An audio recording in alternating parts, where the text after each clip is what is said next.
Gosto do freguês. Bom dia a todos. Muito prazer de estar aqui, a convite do Murilo Aragão, meu amigo querido de muito tempo. Cumprimento o Dr. Leandro Vinícius da Conceição, Dr. Marco Antônio Benetton, e agradeço a todos que, nessa manhã fria de São Paulo, se dispuseram a vir aqui assistir essa conversa sobre direito e política, separação de poderes. E, na verdade, o subtema, o subtítulo que eu gostaria de dar a essa minha apresentação é o mito do ativismo judicial, essa crença equivocada de que existe um grande ativismo judicial no Brasil. Eu gostaria de começar descrevendo um pouco o cenário, descrevendo o cenário em que se desenrola o nosso drama, que é a democracia constitucional. A democracia constitucional foi a ideologia vitoriosa do século XX, tendo derrotado todas as alternativas que se apresentaram. O comunismo, o fascismo, o nazismo, os regimes militares e os fundamentalismos religiosos. O mundo vira do século XX para o século XXI, com cerca de 120 países reconhecidos pela Freedom House como sendo países democráticos. Democracia constitucional é produto da fusão de duas ideias que percorreram trajetórias diferentes: democracia e constitucionalismo. Constitucionalismo é herdeiro das revoluções liberais e significa poder limitado, Estado de direito e respeito aos direitos fundamentais. Democracia, que veio depois, é um fenômeno do século XX, significa soberania popular, governo, eleições livres e governo da maioria. Portanto, esse é o nosso cenário e é muito importante descrevê-lo. Democracia constitucional significa soberania popular, eleições livres, governo da maioria, poder limitado, Estado de direito e proteção dos direitos fundamentais. Essa é a nossa base conceitual, eu diria. A maior parte das democracias no mundo tem no seu arranjo institucional uma Suprema Corte ou um Supremo Tribunal Federal ou um Tribunal Constitucional, cujo principal papel, interessantemente, é arbitrar as tensões que frequentemente surgem entre democracia e constitucionalismo, ou seja, entre o governo da maioria, de um lado, e o respeito ao Estado de Direito e aos direitos fundamentais do outro lado. Porque, desde Montesquieu, a experiência eterna que se tem é que as maiorias têm tendência a abusar do seu poder. A Constituição existe para institucionalizar e limitar o poder das maiorias políticas. O intérprete da Constituição é o Tribunal Constitucional ou a Suprema Corte. Portanto, o papel de uma Suprema Corte é limitar o poder. E, portanto, sem surpresa, em quase todas as democracias do mundo, existe algum grau de tensão entre quem exerce o poder político majoritário e quem tem o papel de controlar esse poder. E nas democracias, essa é uma tensão que é absorvida de maneira institucional e civilizada. Um último comentário sobre a democracia, que eu considero muito importante nesses tempos de populismo autoritário no mundo, é que a democracia ela é feita de votos, de direitos fundamentais e de razões. Ela é feita de votos e isso lhe dá a sua dimensão representativa, o elemento central, o voto na democracia representativa, e os seus protagonistas são o presidente da República e o Congresso. A democracia tem uma segunda dimensão, que é a dimensão da democracia propriamente constitucional, cujo elemento central são os direitos fundamentais e cujo protagonista é o Poder Judiciário, em cujo topo está a Suprema Corte. E a terceira dimensão da democracia é a democracia deliberativa, cujo elemento central é o debate público, a troca de razões, e cujo protagonista é a sociedade civil. É muito importante assinalar isso, porque a democracia não se resume ao momento eleitoral. A democracia não se resume ao voto. Ela não pode prescindir do voto, mas ela pressupõe também o respeito aos direitos fundamentais de todos e pressupõe um debate público permanente e de qualidade da sociedade para se legitimarem as decisões políticas que são tomadas a cada tempo. Assim eu termino a nossa parte conceitual, não sem antes observar que essa democracia, que foi a ideologia vitoriosa do século XX, vive um momento relativamente delicado em diferentes partes do mundo, num contexto que tem sido identificado como recessão democrática, legalismo autoritário, autoritarismo competitivo, infralegalismo autoritário e inúmeros outros nomes desqualificadores, que procuram identificar esse momento em que, ao contrário do que acontecia antigamente, a erosão democrática não vem por golpe de Estado, mas vem pela atuação de líderes políticos eleitos pelo voto popular, primeiros ministros e presidentes da República, que, uma vez eleitos pelo voto popular, desconstroem, pilar por pilar, tijolo por tijolo, na verdade, os pilares da democracia. Os exemplos se multiplicaram em todo o mundo: Hungria, Polônia, Turquia, Rússia, Geórgia, Filipinas, Venezuela, Nicarágua, El Salvador. Mesmo as democracias mais consolidadas passaram por momentos de inquietação, como aconteceu com o Reino Unido no Brexit e como aconteceu nos Estados Unidos com a invasão do Capitólio. Portanto, a democracia hoje ela vive um momento de questionamento com a ascensão dessa categoria que tem sido identificada como o populismo autoritário, em que líderes carismáticos e personalistas são eleitos, geralmente com um discurso divisivo da sociedade: nós, o povo puro e conservador, e eles, as elites corrompidas, progressistas e cosmopolitas. Portanto, é um discurso de divisionista, é um discurso antipluralista, só nós representamos o povo, e é um discurso anti-institucional, porque defende um poder absoluto para as maiorias políticas. Essa é a cartilha que se tem visto pelo mundo afora, com as estratégias de comunicação direta com as massas, ultimamente via mídias sociais. Em segundo lugar, o bypass ou a cooptação das instituições intermediárias, como o Congresso, como a imprensa, como a sociedade civil em geral. E, em terceiro lugar, o ataque às Supremas Cortes e aos tribunais constitucionais. Esse é um modelo padrão que se verificou na Hungria, que se verificou na Polônia, que se verificou na Turquia, que se verificou na Venezuela.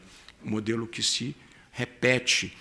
A anti-institucionalidade se manifesta na ideia de que eu fui eleito pela maioria, eu posso tudo, e essas elites estão atrapalhando o exercício do poder majoritário que eu conquistei. Essa era a primeira parte do que eu gostaria de conversar, Murilo, para situar como está o mundo, de uma maneira geral. E o Brasil, evidentemente, está no mundo. A segunda parte que eu gostaria de conversar, nessa difícil tarefa de traçar a linha de fronteira entre o direito e a política no mundo contemporâneo, eu gostaria de falar um minutinho sobre a ascensão dos tribunais constitucionais e depois falar um pouco sobre a singularidade brasileira nessa matéria, que é, eu penso, o ponto central da nossa conversa.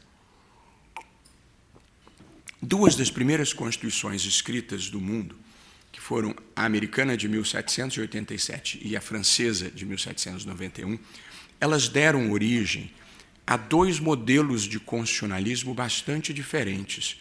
Embora elas tenham sido praticamente contemporâneas, no modelo francês, que se irradiou pela Europa, a Constituição era vista como um documento político, uma convocação à atuação do Legislativo e do Executivo. A Constituição não tinha aplicabilidade direta e imediata, não havia controle de constitucionalidade e vigorava a supremacia do parlamento. Esse foi o modelo europeu que vigorou até o final da Segunda Guerra Mundial. De outro lado, temos o constitucionalismo americano, que tem como marco emblemático uma decisão de 1803, um caso conhecido como Marbury versus Madison, em que se estabeleceu: a Constituição é um documento jurídico, ela tem aplicabilidade direta e imediata, o judiciário exerce o controle de constitucionalidade dos atos dos outros poderes e, portanto, aqui vigora a supremacia da Constituição, tal como interpretada pela Suprema Corte. Esse era o modelo americano e, portanto, esses são os dois modelos de constitucionalismo que correram paralelamente até o final da Segunda Guerra Mundial. Ao final da Segunda Guerra Mundial, prevalece o modelo americano de constitucionalismo. E todos os países que se redemocratizam, depois da Segunda Guerra, a começar pela Alemanha, depois pela Itália, depois, nos anos 70, Portugal, Espanha, Grécia, todos os países que se redemocratizam editam constituições que são vistas como documentos jurídicos e criam tribunais constitucionais para o controle de constitucionalidade dos atos dos outros dois poderes. Portanto, vigora no mundo hoje, em quase todas as democracias, um modelo em que existe ou uma Suprema Corte ou um Tribunal Constitucional que vai aferir a constitucionalidade dos atos do Legislativo e dos atos do Poder Executivo. E essa mudança institucional no mundo produziu uma ascensão vertiginosa, não só das cortes constitucionais, mas do Poder Judiciário em geral, um fenômeno que no Brasil só aconteceu no pós-88, mas na Europa e na Alemanha, a partir da Segunda Guerra Mundial, é a centralidade da Constituição, esta ascensão institucional do Poder Judiciário e, sobretudo, dos tribunais constitucionais.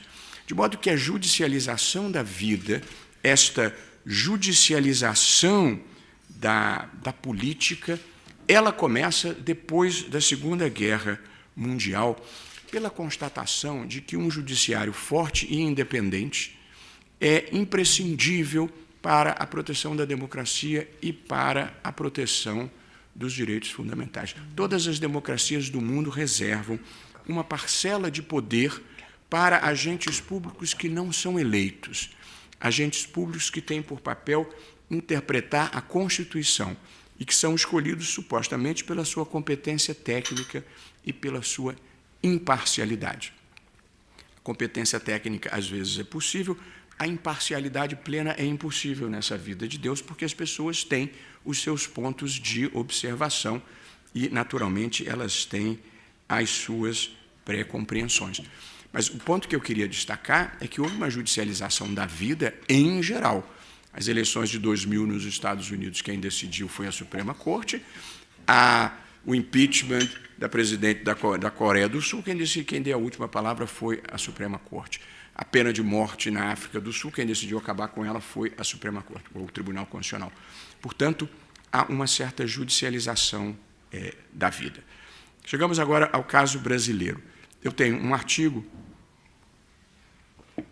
publiquei no Brasil, publiquei nos Estados Unidos e publiquei na Europa, em que eu defendo, e num debate público interessante, que as Supremas Cortes têm três grandes papéis. O papel contra-majoritário, que todo mundo reconhece, que é a possibilidade de um órgão não eletivo declarar a inconstitucionalidade dos atos dos outros dois poderes. Todo mundo reconhece esse papel. Então, um exemplo no Brasil, quando o Supremo diz o Código Civil, quando exige prévia autorização para divulgar biografias, é inconstitucional, porque escolheu o direito de imagem e de privacidade sobre a liberdade de expressão, o Supremo declarou inconstitucional o Código Civil, e essa é uma competência reconhecida. Mas existem dois outros papéis que as Supremas Cortes desempenham. O segundo é um papel representativo, que é, muitas vezes, o fato de uma Suprema Corte fazer valer normas ou direitos constitucionais que não avançaram por paralisação do processo político majoritário, ou seja, muitas vezes o poder legislativo não consegue produzir consensos em determinadas matérias e legislar, e essa matéria chega ao judiciário e ele atende demandas constitucionais.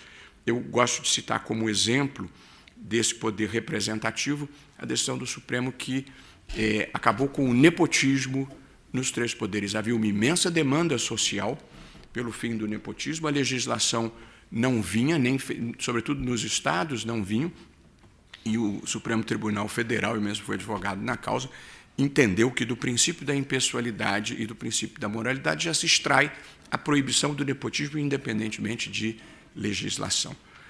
E o terceiro papel, que é um papel raro, a ser desempenhado com grande parcimônia, mas às vezes é muito importante, que é um papel iluminista.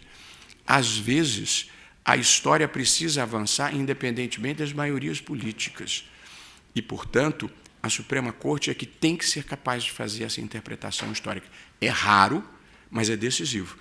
Um exemplo internacional. A Suprema Corte americana acabou com a segregação racial nas escolas públicas. Não tinha maioria no Congresso, não tinha maioria na sociedade, mas foi uma decisão imprescindível para o avanço do processo civilizatório. Aqui no Brasil, o exemplo que eu daria, uniões homoafetivas. Quando a Suprema Corte brasileira decide equiparar as uniões homoafetivas às uniões estáveis convencionais, não tinha maioria no Congresso, não tinha maioria na sociedade, mas foi um avanço imprescindível. Portanto, o papel iluminista ele tem que ser exercido com grande parcimônia, ele tem um risco democrático, mas em alguns momentos a história precisa ser empurrada e a Suprema Corte, por circunstâncias do seu processo de investidura, é quem pode fazer isso. E agora, Murilo, eu chego no tema que eu acho que é o mais importante e o que mais interessa à discussão brasileira, que é a judicialização, eu falei, é um fenômeno mundial. Está acontecendo em todo o mundo. Mas existe alguma coisa de específico e de singular em relação ao Brasil nessa matéria. E essa é a reflexão que eu queria fazer a partir de agora. O primeiro passo é distinguir entre judicialização e ativismo. São coisas diferentes, embora frequentem os mesmos ambientes. A judicialização é um fato. O que significa judicialização? Significa a possibilidade de ir ao judiciário postular uma decisão sobre determinada matéria. Portanto, a judicialização é produto do arranjo institucional brasileiro, que inclusive cria muitas facilidades para se ir ao judiciário, como eu vou descrever em seguida. Portanto, a judicialização é um fato. O ativismo é uma atitude. O ativismo é uma maneira proativa e expansiva de interpretar a Constituição, levando princípios abstratos, princípios vagos, a situações que não foram expressamente previstas, nem pelo Constituinte, nem pelo legislador, mas que ainda assim, em certos casos, precisam ser equacionadas pelo Poder Judiciário, e eu em seguida darei os exemplos. Portanto, o Brasil vive uma judicialização ampla da vida, tanto quantitativa, nas ações em geral na justiça comum, quanto qualitativa, em que as grandes questões chegam ao Supremo. Tudo chega ao Supremo, questões sociais, questões econômicas, questões políticas, questões éticas. Essa é o que eu estou chamando de judicialização qualitativa. Porém, o ativismo tem raríssimos precedentes. O que o Supremo Tribunal Federal brasileiro tem, e as singularidades brasileiras levam a isso, é um imenso protagonismo hoje na vida brasileira. É possivelmente um protagonismo mais intenso do que seria desejável. Mas são as circunstâncias. Eu, portanto, fiz uma lista, e eu me interessei por esse assunto, Murilo. Eu estive num debate em Cabo Verde, depois estive num debate em Harvard, depois tive uma conversa com o Nizam Guanais. Todos eles me perguntaram por que o Supremo tem esse protagonismo. O Nizam foi nosso parceiro no TSE, numa belíssima campanha institucional. Ele disse que o Supremo precisa aparecer menos. Eu disse, não dá, não é possível. E aí eu tentei equacionar quais são as razões que levaram a esse protagonismo do Supremo Tribunal Federal. Vamos lá, são 5. A primeira, uma Constituição extremamente abrangente e detalhada, como é a Constituição brasileira de 1988, que em breve fará 34 anos. Para bem e para mal, a Constituição brasileira cuida de muito mais assuntos do que normalmente as Constituições cuidam. Toda a Constituição cuida da organização do Estado, da separação dos poderes e da definição dos direitos fundamentais. Esses são os 3 elementos materialmente constitucionais. Mas a Constituição brasileira também cuida do sistema previdenciário, do sistema tributário, da intervenção do Estado na economia, da proteção do meio ambiente, da proteção da criança e do adolescente, da saúde, da educação, da cultura, dos índios. E, portanto, a Constituição brasileira cuida de todos esses temas. Quando você traz uma matéria para a Constituição, o que você, em última análise, está fazendo é, em alguma medida, retirando-a da política e trazendo para o direito. Porque onde você tem uma norma constitucional, você tem um advogado com 1.200.000 no Brasil para propor uma demanda com base naquela norma. Normas existem para fundamentar pretensões. E, portanto, a primeira razão da judicialização ampla da vida brasileira é uma Constituição que cuida de mais temas do que ordinariamente cuidam as Constituições. A segunda razão desse protagonismo do Supremo é o acesso amplo ao Supremo Tribunal Federal por meio de ações diretas. Como muitos saberão, o sistema brasileiro de controle de constitucionalidade, ele combina o sistema americano com o sistema europeu. A gente multiplicou e potencializou isso. Então, nós temos o controle incidental e difuso que todos os juízes podem fazer sobre a constitucionalidade de uma lei, que é o modelo americano, e temos também o modelo europeu, que permite que alguém, mediante ação direta, vá diretamente à Suprema Corte para questionar em abstrato uma lei.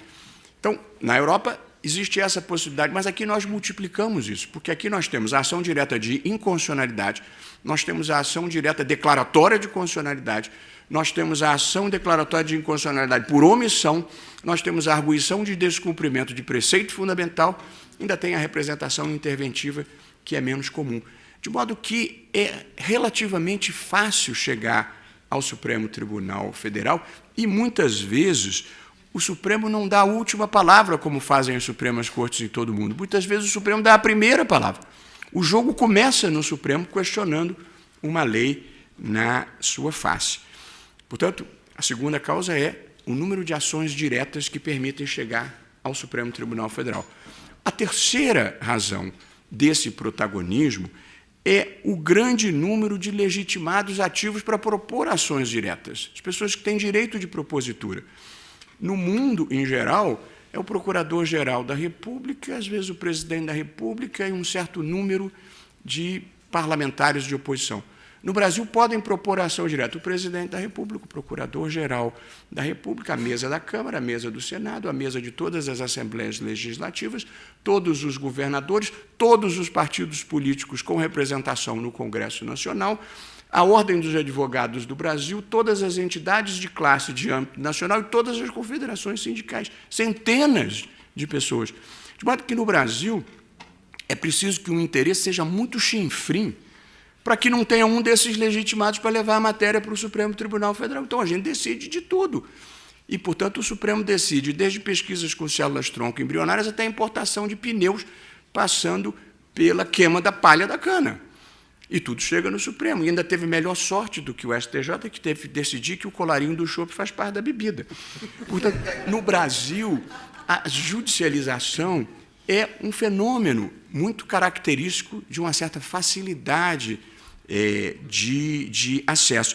De modo que o fato de que tudo termina ou começa no Supremo faz com que fique cada vez mais difícil você traçar com precisão a fronteira entre o direito e a política, porque quase tudo é, em alguma medida, no Brasil, constitucionalizado e depois judicializado. Então, vou dar um exemplo, é um tema que eu estou estudando, jurisprudência internacional sobre litigância climática. Em muitos países, o judiciário diz, não, eu não vou interferir nessa matéria. Só que, no Brasil, o meio ambiente, o direito fundamental ao meio ambiente saudável está na Constituição. E o dever do poder público de proteger o meio ambiente e os diferentes biomas está na Constituição. Então, um partido político ajuiza uma ação e diz o seguinte, o desmatamento na Amazônia, em 2012, era de 4.000 quilômetros. Em 2022, já ultrapassou 15.000 quilômetros. O poder público está cumprindo o seu dever de preservar o ambiente, o poder público está cumprindo os seus compromissos internacionais pelo Acordo de Paris, o poder público está cumprindo a legislação interna brasileira aqui? A resposta é não.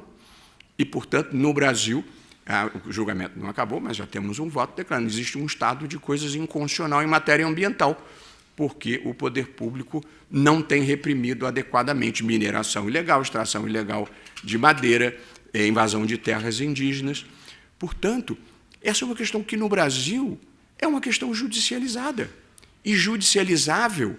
E como a Constituição impõe um dever e institui um direito, o judiciário vai dizer que não, isso é muito complicado.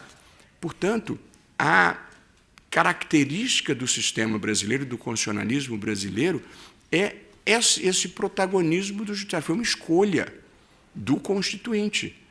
E não é uma questão de autocontenção. O judiciário não pode dizer, não vou decidir isso. É claro que você pode decidir uma matéria com autocontenção, mas se alguém disser, ou no meu caso, uma decisão por 10-1, existe um fundo clima, existe um orçamento para investir na proteção contra a mudança climática. E esse dinheiro não é gasto porque não tem nenhum programa governamental de enfrentamento à mudança climática, a despeito dos compromissos que o Brasil assumiu. E no Brasil o judiciário não tem que gastar esse dinheiro.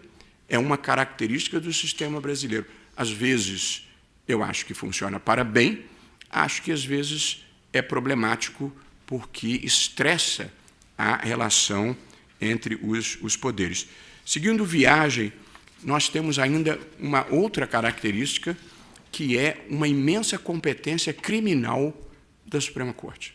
Nenhuma corte constitucional no mundo tem a competência criminal que o Supremo Tribunal Federal tem. Competência originária, para julgar parlamentares e autoridades públicas, e competência recursal, inclusive por via de habeas corpus. Não é um recurso, é uma ação, mas tudo chega ao Supremo. Qualquer réu,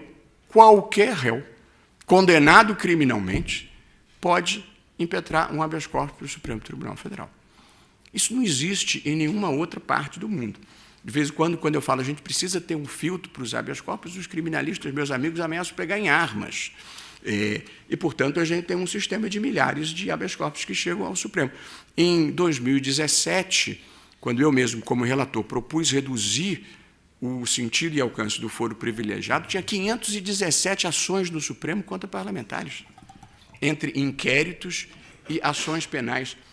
Não há institucionalidade que resista a esta tensão entre o Supremo e o Legislativo, mais de 500 processos contra parlamentares. Isso é uma característica brasileira.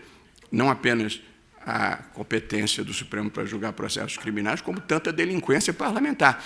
Mas a verdade é que era totalmente atípico o que acontecia, e a gente conseguiu reduzir em 80%, dizendo que o Supremo só é competente pelos atos praticados no cargo e em razão do cargo, uma redução muito expressiva. Mas continuam chegando todos os habeas corpus.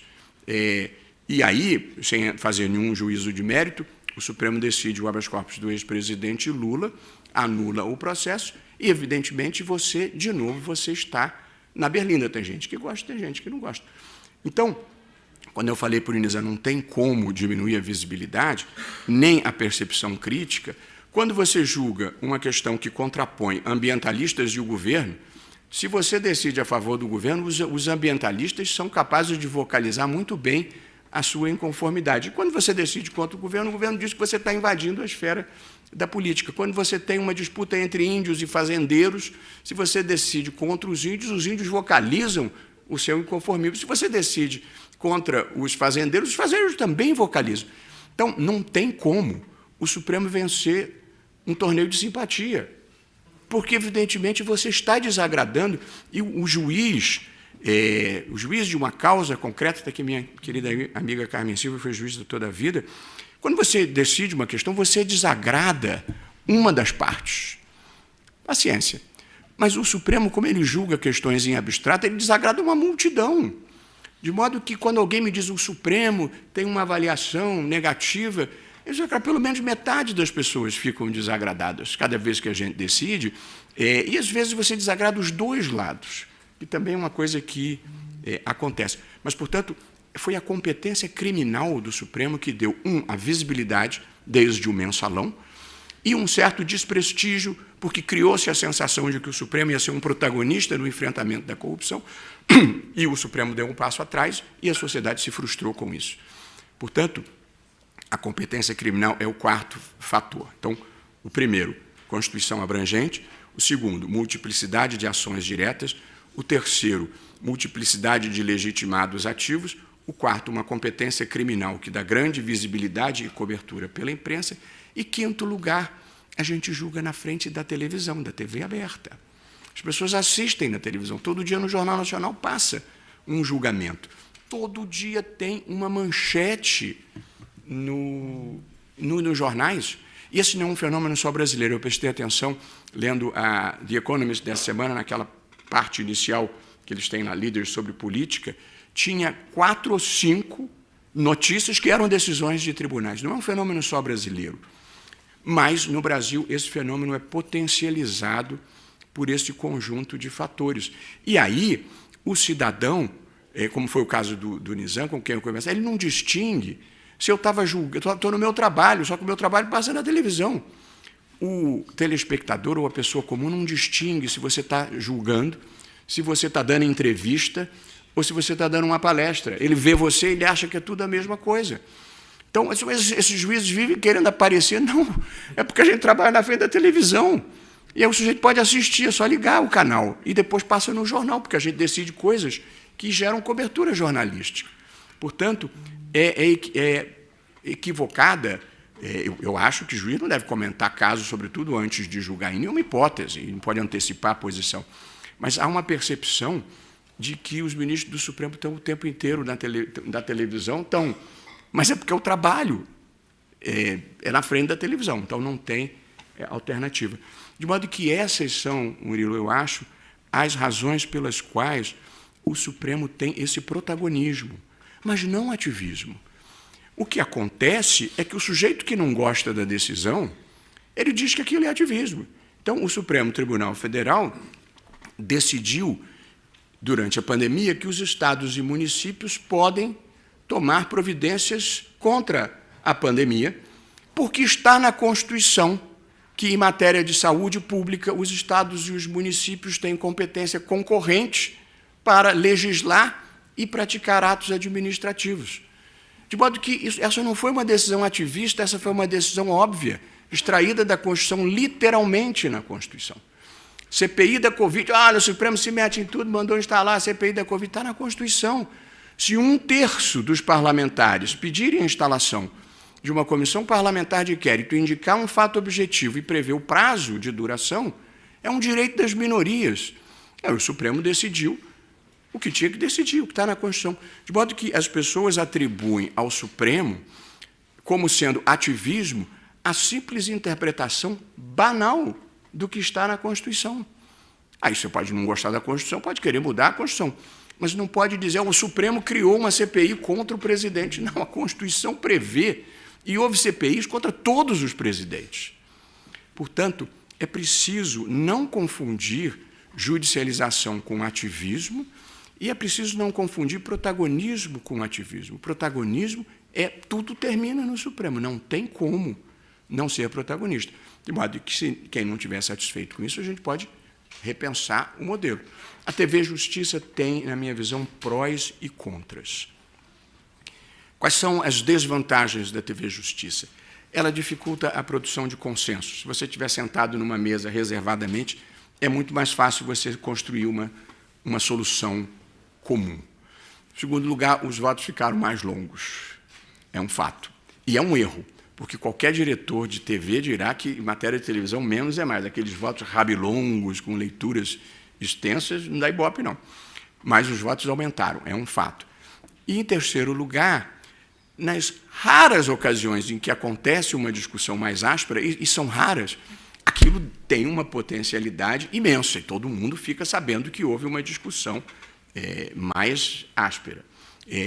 Mas são raras, viu? Nós nos damos bem, nós conversamos, nós nos queremos bem. Eu, pessoalmente, sou zen, é muito difícil me tirar do meu centro, muito difícil. É verdade que a única vez que aconteceu passou em rede nacional, mas...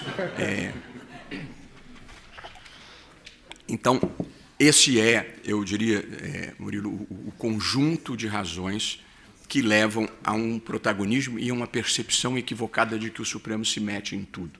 Quer dizer, é um arranjo institucional que faz com que tudo chegue ao Supremo. É um pouco diferente da narrativa tradicional.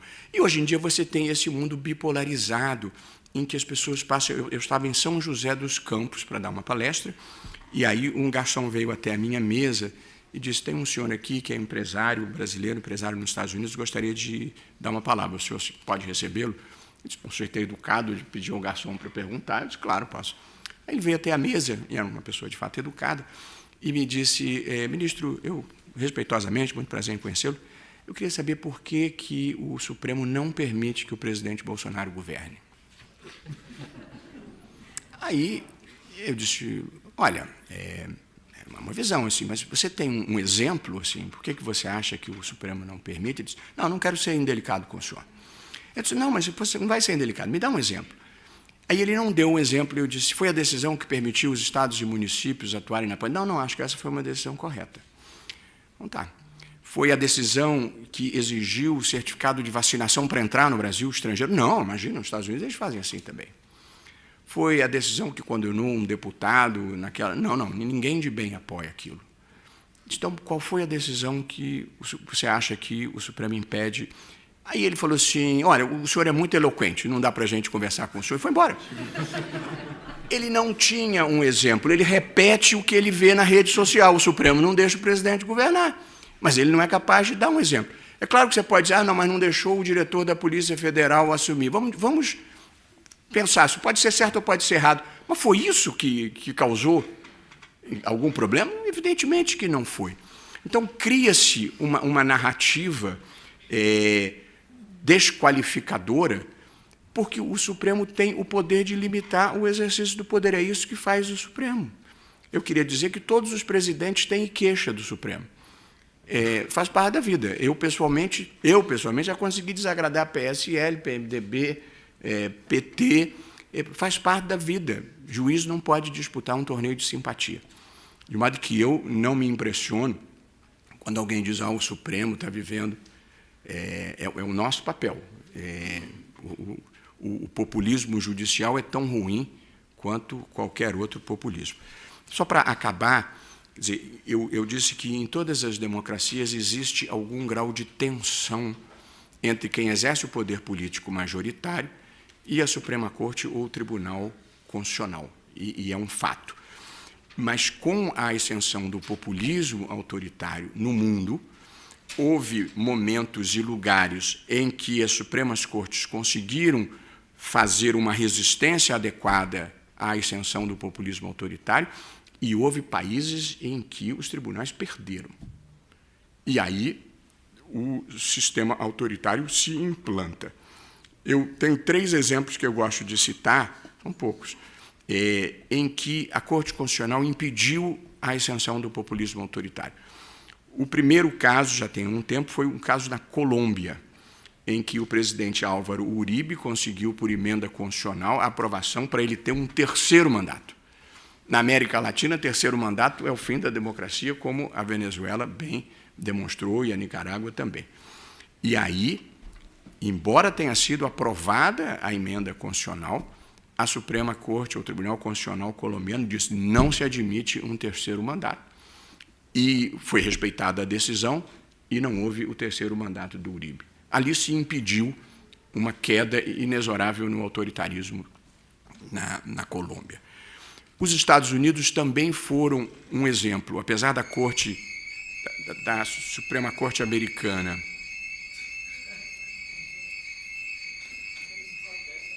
Acontece sempre, não é golpe, não. Mas é algum tipo de protesto? Não, é falha mesmo, é falha. Protesto das sirenes. É falha mesmo.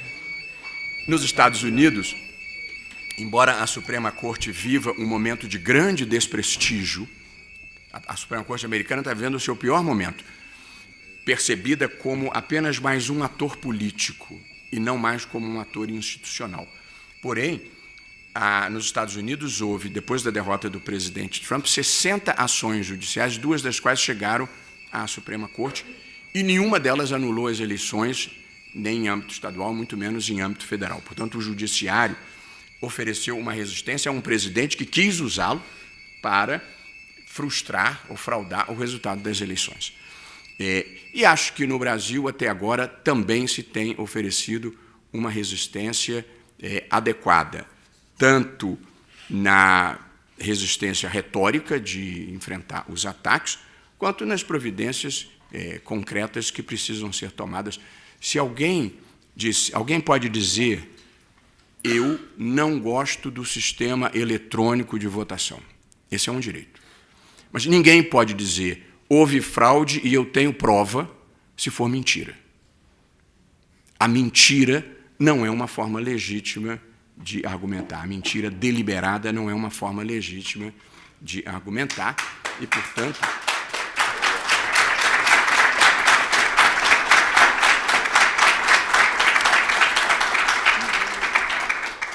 é preciso que mentir volte a ser errado de novo no Brasil.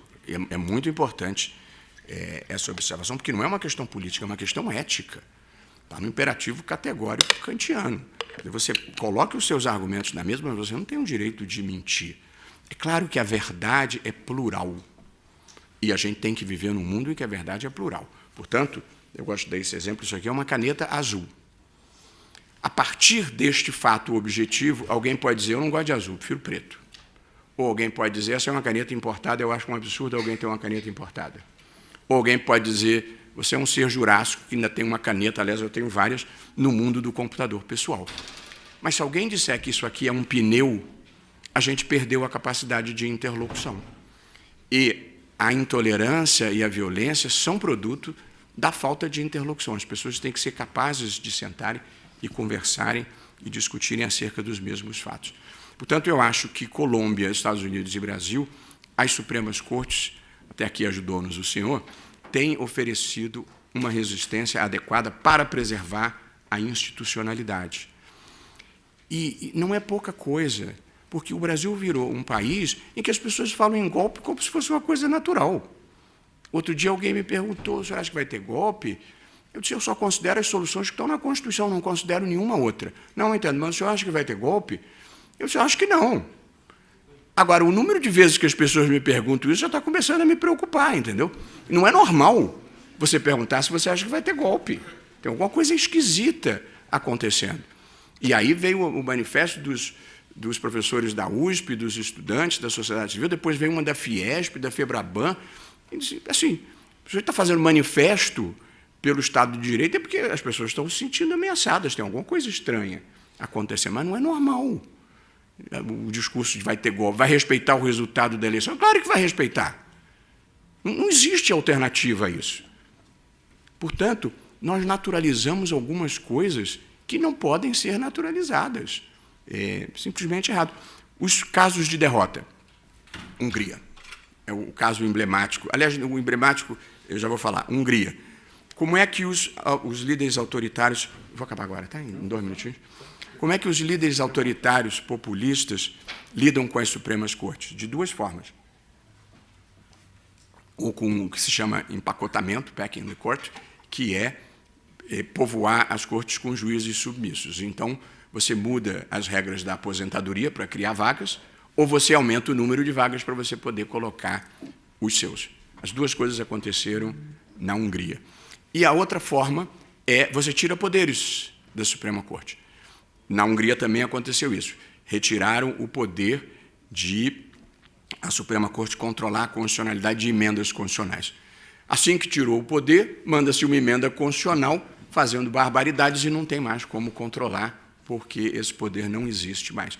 De modo que ali, quando a Suprema Corte da Hungria validou a emenda constitucional que tirou o poder dela de controlar emendas constitucionais, ela se suicidou e hoje é uma corte completamente capturada pelo poder executivo. Coisa semelhante aconteceu na Polônia, coisa semelhante aconteceu na Turquia e coisa pior aconteceu na Venezuela, porque na Venezuela eles tornaram a Suprema Corte parceira do poder ditatorial e quando em 2015, a oposição vence as eleições, a Suprema Corte declarou inconstitucional todos os atos emanados do Legislativo. E, portanto, a Suprema Corte, ela, mais do que foi capturada, ela passou a ser aliada de um projeto autoritário de poder, que depois se repetiu na Nicarágua com o Ortega. O caso mais emblemático, e eu vou terminar com esse, foi o da Rússia. Quando vem o fim da União Soviética, o Tribunal Constitucional Russo se destaca como uma instância institucional muito importante. Inclusive, declarou a inconstitucionalidade do Partido Comunista, eles estavam tentando redemocratizar o país, quando entra o Yeltsin, e aí o Yeltsin, num arrobo autoritário, fecha o parlamento, fecha a Duma. E aí o Tribunal Constitucional invalida a decisão do Yeltsin que fechou a Duma. Diz que ele extrapolou os seus poderes. O Yeltsin convoca um referendo e fecha não só a Duma, como também o Tribunal Constitucional. Ficou sem nenhum dos dois. Que só volta em 1995, já sob o Putin e com poderes totalmente irrelevantes. Portanto, esse foi um caso emblemático de derrota institucional de uma Suprema Corte que quis se opor ao populismo autoritário, que, aliás, governa a Rússia até os dias de hoje. De populismo autoritário foi tendencialmente virando fascismo, porque é muito comum o populismo autoritário degenerar em fascismo. Qual é, enfim, o apanhado geral, Murilo, dessas coisas que eu procurei compartilhar aqui? Em primeiro lugar, a democracia foi a ideologia vitoriosa do século XX, ela vive um momento de recessão democrática em diferentes partes do mundo. O populismo autoritário ele floresceu nos desvãos da democracia. A democracia não conseguiu acabar com a pobreza extrema. A democracia não tem sistemas eleitorais hoje que fazem com que as pessoas se sintam bem representadas. Em toda parte do mundo, o bordão é não nos representam. Portanto, é preciso repensar o modelo representativo da democracia, e a experiência histórica tem demonstrado que, quando os líderes populistas se reelegem, aí o autoritarismo se implanta. Foi o que aconteceu na Hungria, foi o que aconteceu na Turquia, foi o que aconteceu na Venezuela, foi o que aconteceu na Nicarágua. O segundo fenômeno que eu destacaria dessa nossa conversa é uma ascensão do poder judiciário e das cortes constitucionais. Isso aconteceu em todo o mundo.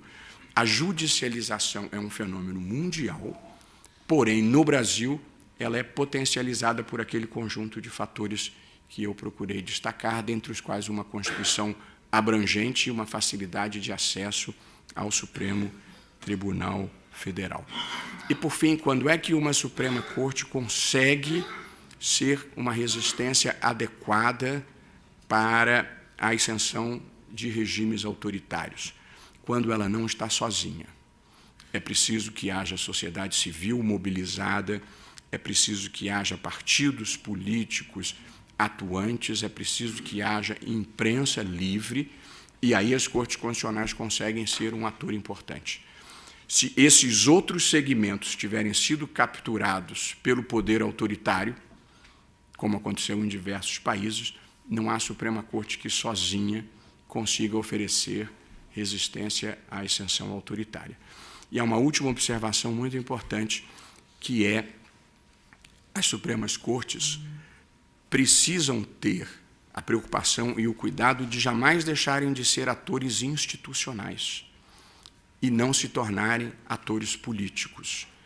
Porque se elas se tornarem atores políticos, como qualquer outro, ela perde a autoridade. É claro que os agentes políticos contrariados sempre vão dizer que a Suprema Corte está tomando atitudes políticas.